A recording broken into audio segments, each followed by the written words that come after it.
സങ്കീർത്തനങ്ങൾ 64. ദൈവമേ, എൻ്റെ സങ്കടത്തിൽ ഞാൻ കഴിക്കുന്ന അപേക്ഷ കേൾക്കണമേ. ശത്രുഭയത്തിൽ നിന്ന് എൻ്റെ ജീവനെ പാലിക്കണമേ. ദുഷ്കർമ്മികളുടെ ഗൂഢാലോചനയിലും നീതിയേട് പ്രവർത്തിക്കുന്നവരുടെ കലഹത്തിലും ഞാൻ അകപ്പെടാതെ വണ്ണം എന്നെ മറച്ചുകൊള്ളണമേ. അവർ തങ്ങളുടെ നാവിനെ വാൾ പോലെ മൂർച്ചയാക്കുന്നു.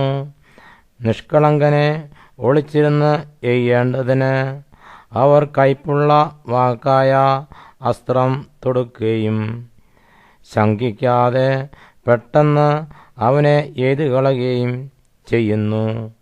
ദുഷ്കാര്യത്തിൽ അവർ തങ്ങളെ തന്നെ ഉറപ്പിക്കുന്നു. ഒളിച്ചു കണിവെക്കുവാൻ തമ്മിൽ പറഞ്ഞുനോക്കുന്നു. നമ്മെ ആർ കാണും എന്ന് അവർ പറയുന്നു.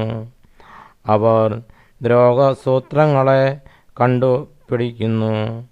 നമുക്ക് ഒരു സൂക്ഷ്മസൂത്രം സാധിച്ചു പോയി എന്ന് പറയുന്നു. ഓരോരുത്തൻ്റെ അന്തരംഗവും ഹൃദയവും അഗാധം തന്നെ.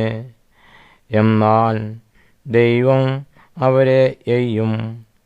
അമ്പുകൊണ്ട് അവർ പെട്ടെന്ന് മുറിവേൽക്കും. അങ്ങനെ സ്വന്തം നാവ് അവർക്ക് വിരോധമായിരിക്കയാൽ അവർ ഇടറി വീഴുവാൻ ഇടയാകും. അവരെ കാണുന്നവരൊക്കെയും തല കുലുക്കുന്നു. അങ്ങനെ സകല മനുഷ്യരും ഭയപ്പെട്ട് ദൈവത്തിൻ്റെ പ്രവൃത്തിയെ പ്രസ്താവിക്കും. അവൻ്റെ പ്രവൃത്തിയെ അവർ ചിന്തിക്കും. നീതിമാൻ യഹോവയിൽ ആനന്ദിച്ച് അവനെ ശരണമാക്കും. ഹൃദയപരമാർത്ഥികൾ എല്ലാവരും പുകഴും.